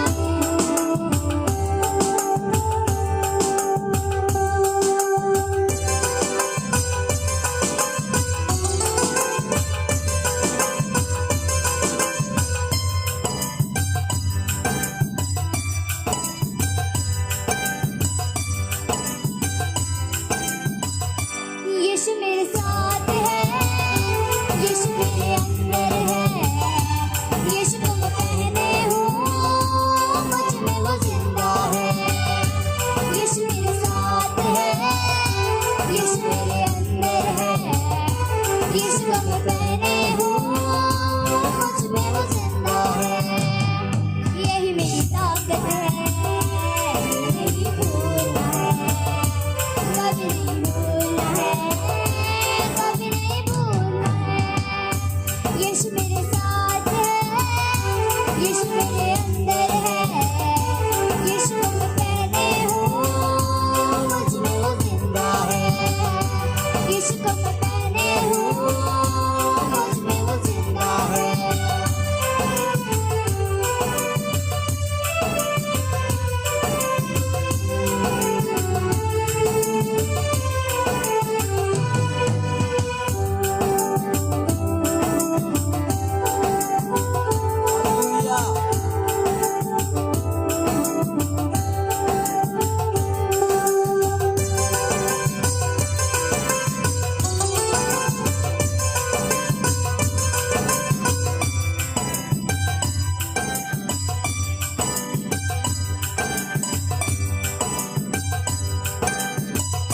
शैतान चिराग है, करता बवार है,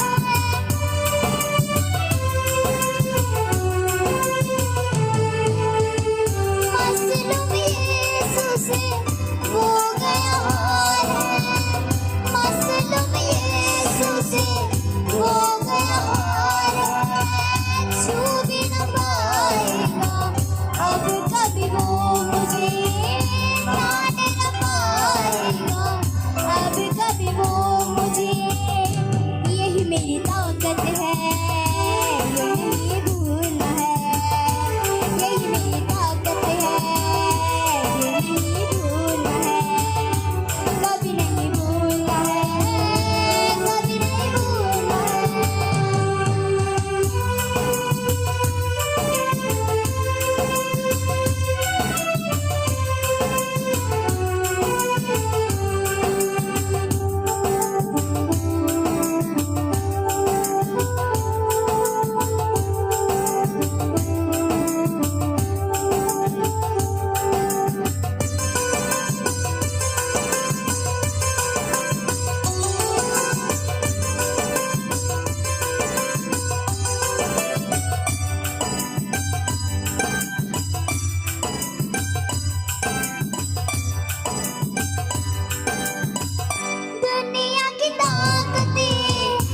यीशु के अधीन है।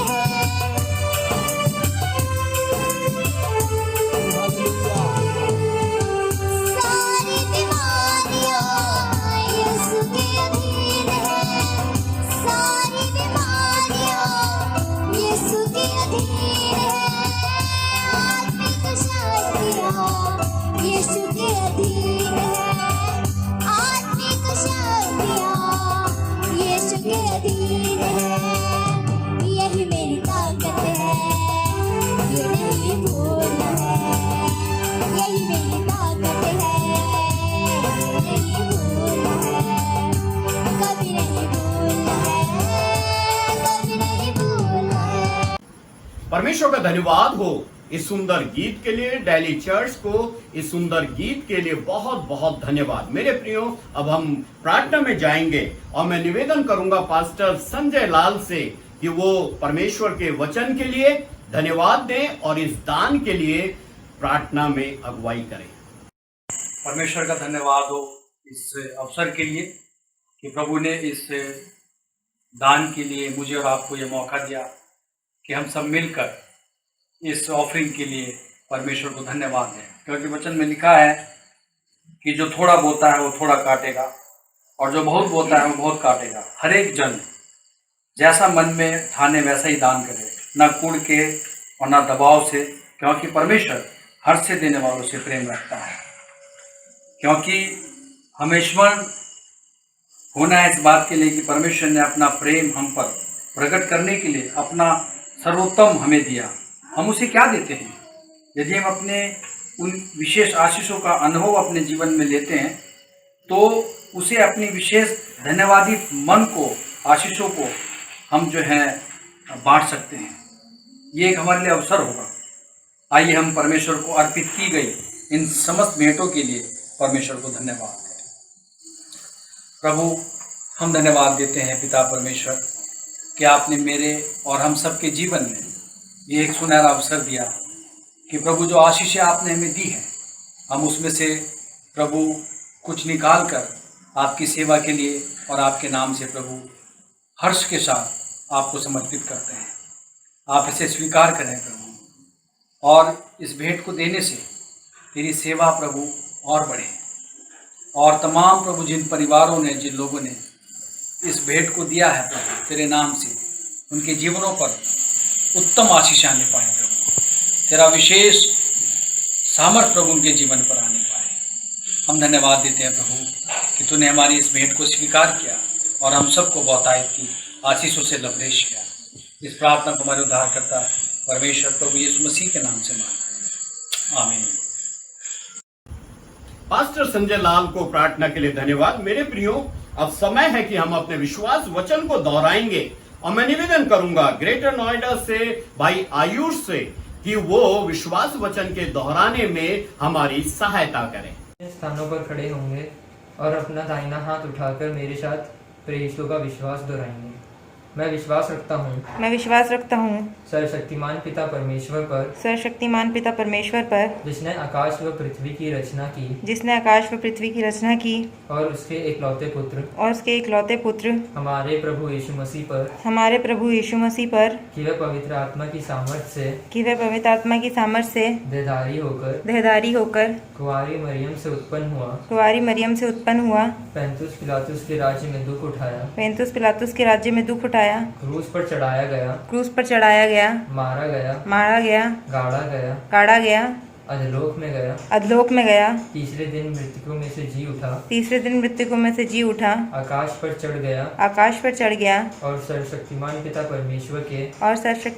परमेश्वर के दाहिने हाथ बैठा है जहाँ से वह जीवितों व मृतकों का न्याय करने को आएगा। मैं विश्वास रखता हूँ पवित्र आत्मा पर विश्वासियों की मंडली पर संतों की संगति पर पापों की क्षमा देह के जी उठने और अनंत जीवन पर आमीन। भाई आयुष को विश्वास वचन के दोहराने के लिए धन्यवाद। मेरे प्रियो, हम प्रभु की प्रार्थना में जाएंगे और पास्टर धर्मेंद्र प्रभु की प्रार्थना में हमारी अगुवाई करेंगे और उसके बाद मैं निवेदन करूंगा पास्टर साइमन चंद्रा से कि वो आशीष वचन से हमें यहां से विदा करें। शालोम, आप सभी को जय यीशु मसीह की। हम लोग प्रभु की प्रार्थना को दोहराएंगे। हम सभी लोग अपने अपने स्थानों में इस प्रार्थना को एक साथ दोहराएंगे। हम लोग प्रार्थना में जाएंगे प्रभु की इस प्रार्थना में। हे हमारे पिता, तू जो स्वर्ग में है, तेरा नाम पवित्र माना जाए, तेरा राज्य आए, तेरी इच्छा जैसे स्वर्ग में पूरी होती है वैसे इस पृथ्वी पर भी हो। हमारे दिन भर की रोटी आज हमें दे, और जिस प्रकार हमने अपने अपराधियों को क्षमा किया है वैसे ही तू भी हमारे अपराधों को क्षमा कर, परंतु परीक्षा में न ला, बुराई से बचा, क्योंकि राज्य और पराक्रम और महिमा सदा तेरी ही है। आमीन। अब हमारे प्रभु यीशु मसीह का अनुग्रह, परमेश्वर पिता का प्रेम और पवित्र आत्मा की सहभागिता हम में से प्रत्येक विश्वासी जन के साथ हमेशा हमेशा तक होती रहे। आमीन। पास्टर धर्मेंद्र और पास्टर साइमन चंद्रा को बहुत बहुत धन्यवाद प्रभु की प्रार्थना और आशीष वचन में अगुवाई करने के लिए। मेरे प्रियो, अब हम आराधना के अंतिम क्षणों में हैं और मैं निवेदन करूंगा पास्टर साइमन चंद्रा से कि वो कुछ महत्वपूर्ण सूचनाएं हम तक पहुंचाएं। आप सभी को जय मसीह की। प्रभु का धन्यवाद देते हैं आज अच्छी आराधना के लिए। मेरे पास कुछ अनाउंसमेंट है, लेकिन अनाउंसमेंट से पहले मैं हर एक विश्वासी का, नवजीवन चर्च के हर एक प्रार्थना करने वाले सदस्य के लिए मैं धन्यवाद देना चाहता हूं, क्योंकि हम लॉकडाउन में दिल्ली में फंस चुके थे, लेकिन प्रभु ने अनुग्रह किया, आपकी प्रार्थना को सुना, हम ग्रेटर नोएडा वापस आ चुके, इसलिए प्रभु का हम धन्यवाद देते हैं। अनाउंसमेंट इस प्रकार से है कि हम जुलाई से डिसाइपलशिप ट्रेनिंग शुरू करने जा रहे हैं, और ये डिसाइपलशिप ट्रेनिंग हम जूम के माध्यम से करेंगे। इसलिए आप सभी से निवेदन है, आप सभी का स्वागत है कि आप जब इस ट्रेनिंग से जुड़ने वाले हैं तो आप अपने मोबाइल में जूम ऐप को डाउनलोड कर लीजिए। जूम ऐप को आप अपने मोबाइल में डाउनलोड करके एक दूसरे से सीख सकते हैं, बातचीत कर सकते हैं, ताकि आपको पूरा समय मिल सके। और मैं ब्रांच चर्च के हर एक पासबान से ये निवेदन करना चाहूँगा कि वो अपने अपने चर्च में विश्वासियों को, जो विश्वासी लोग हैं, जो शिष्य बनना चाहते हैं, जो प्रभु को प्यार करते हैं, आप उन लोगों के नाम जरूर दे दीजिए हम लोगों के पास, ताकि उनको हम ट्रेनिंग में सम्मिलित करें, उनके पास पुस्तक पहुंचाई जा सके। और यही डिसाइपलशिप ट्रेनिंग जो 1 साल की है, इसके बाद यही लोग आपकी मिनिस्ट्री टीम का हिस्सा बनेंगे और प्रभु की सेवा को आगे बढ़ाएंगे। इसलिए हर एक ब्रांच चर्च के पासबान से निवेदन है कि वो अपनी टीम को फॉर्म करने के लिए ये डिसाइपलशिप कोर्स में सबको इनरोल करें और उनका नाम हमें दें। और साथ साथ में दूसरा अनाउंसमेंट ये करना चाहता हूँ कि आने वाले समय में हम 7 दिन का चिल्ड्रंस फेस्टिवल यानी बाल उत्सव हम मनाने जा रहे हैं, और ये भी जो है हम YouTube के माध्यम से करेंगे।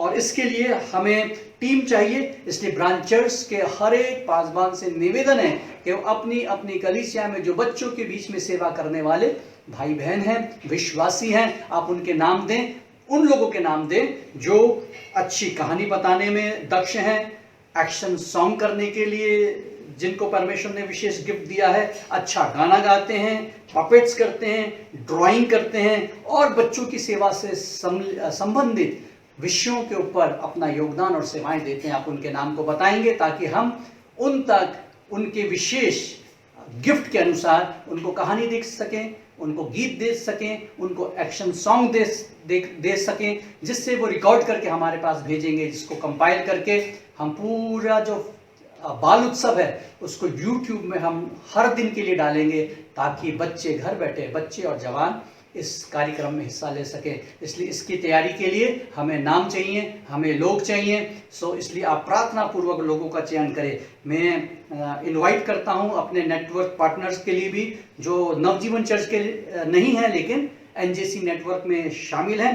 अगर आप भी डिसाइपलशिप ट्रेनिंग में हिस्सा लेना चाहते हैं तो आपका स्वागत है। आप अपना नाम बता दीजिए ताकि हम आपके पास सामग्री पहुंचा दें, और उस सामग्री जब आपको ट्रेनिंग मटेरियल मिल जाएगा उसके माध्यम से हम लोग डिसाइपलशिप ट्रेनिंग में हम हिस्सा लेंगे। और जूम के माध्यम से हम किसी भी स्टेट में, किसी भी राज्य में वहाँ पे जुड़ करके प्रभु ने हमें अच्छा समय दिया है, क्योंकि हम में से बहुत सारे विश्वासी शिष्य बनने के लिए, प्रार्थना में आने के लिए, कुछ प्रभु के लिए करने के लिए उत्सुक रहते थे, लेकिन वक्त नहीं था। लेकिन अभी प्रभु ने बहुत वक्त दिया है, इसलिए इस वक्त का हम इस्तेमाल करेंगे और ये हमारे लिए अपॉर्चुनिटी है। टेक्नोलॉजी के माध्यम से हम लोग जुड़ सकते हैं, इसलिए प्रभु आप सबको बहुत आशीष दे। आप अपने अपने नाम हम तक पहुँचाएं, नहीं तो अपने पासवान को दे दीजिए, और ताकि हम आपके लिए जो मटेरियल है, जो बुक है, उसकी व्यवस्था कर सके। प्रभु आप सबको बहुत आशीष दे। निरंतर नेटवर्क से और इस लिंक से जुड़े रहे। प्रभु आप सबको बहुत आशीष दे। पास्टर साइमन चंद्रा को इन सूचनाओं को देने के लिए धन्यवाद। मेरे प्रियो, मेरे पास भी आप लोगों के लिए कुछ महत्वपूर्ण सूचनाएं हैं, आप ध्यान से सुनिए। अभी हमारी प्रत्येक रविवार या आराधना इसी तरह YouTube के माध्यम से होगी। जब भी आराधनालय खोलने के विषय निर्णय लिया जाएगा तो तब आपको सूचित कर दिया जाएगा। तब तक आप अपने घरों पर ही रहकर आराधना करें। आराधना का समय सुबह 10:30 का है। आराधना का लिंक आपको भेज दिया जाएगा। समस्त नवजीवन परिवार आपको जानना चाहता है ताकि प्रत्येक विश्वासी एक दूसरे के लिए प्रार्थना कर सके। इसलिए आराधना के बीच में गवाही का समय रखा गया है। अतः नवजीवन चर्च नेटवर्क आपको आमंत्रित करता है कि आप 3 से 5 मिनट की अपनी गवाही, कोई गीत या सेवा के बारे में बताना चाहते हैं तो आप स्वतंत्र हैं। आप हमें बुधवार तक रिकॉर्ड करके भेज दें। अगर आपको कमजोर नेटवर्क की समस्या हो रही है तो आप आराधना को पहले डाउनलोड कर लें ताकि आराधना में कोई समस्या ना हो। बच्चों और जवानों से निवेदन है कि डाउनलोड और सेटअप के लिए अपने माता पिता और दूसरों की सहायता करें।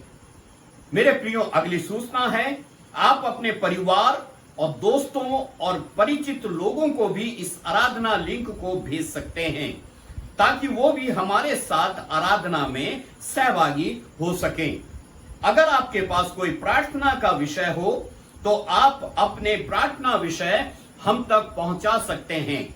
आप YouTube आराधना वीडियो के कमेंट बॉक्स में भी जाकर अपने प्रार्थना विषय लिखकर हम तक पहुंचा सकते हैं। हम और हमारा प्रार्थना समूह आपके लिए प्रार्थना करेगा। मेरे प्रियो, अगली महत्वपूर्ण सूचना है, ध्यान से सुने, क्योंकि अब लॉकडाउन में काफी छूट मिलनी शुरू हो गई है। इसलिए आपसे निवेदन है कि जो रविवार या दान, दशमांश या विशेष धन्यवादी भेंट जो आपने विशेष विषयों के लिए जन्मदिन में या शादी की सालगिरह के उपलक्ष्य में परमेश्वर के लिए अलग रखी है, उसे आप चर्च में या चर्च से संबंधित व्यक्ति के पास जमा करवा दें और जमा की गई राशि की रसीद अवश्य ले लें। अब एक महत्वपूर्ण अपील, अब लॉकडाउन में काफी छूट मिलनी शुरू हो गई है और साथ ही संक्रमण भी तेजी से फैल रहा है। इसका उपाय केवल जागरूकता ही है। इसलिए आप सभी अपना ख्याल रखें, सुरक्षित रहें, बार बार अपने हाथों को साबुन से धोते रहें, आवश्यकता पड़ने पर सैनिटाइजर का भी प्रयोग करें, अपने चारों तरफ साफ सफाई रखें, सामाजिक दूरी बनाए रखें, 10 साल से छोटे बच्चों को घर से बाहर न जाने दें और 65 साल से अधिक उम्र के लोग भी जब तक बहुत जरूरी ना हो वो घर से बाहर ना जाएं। आप सभी का जीवन बहुत ही बहुमूल्य है। प्रभु का वचन पढ़ते रहें और परिवार के साथ प्रार्थना में समय व्यतीत करें। बहुत बहुत धन्यवाद। प्रभु आप सबको आशीष दे। मेरी ओर से आपको जय मसीह की।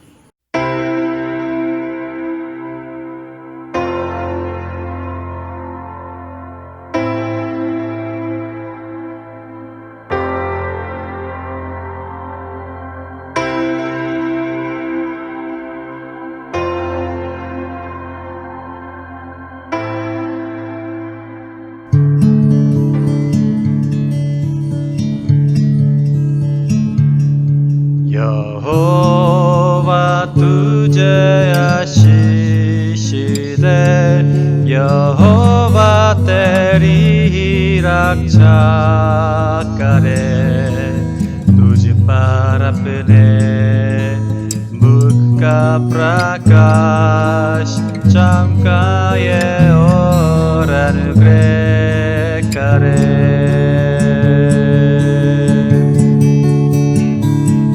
प्रभु अपना मुख तेरी ओर करे, प्रभु जी तुझे शांति दे, शांति दे, शांति दे।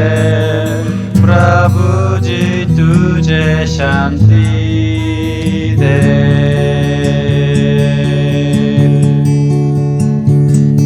यहोवा तुझे आशीष दे, यहोवा तेरी रक्षा करे, तुझ पर अपने मुख का प्रकाश चमकाए और अनुग्रह करे।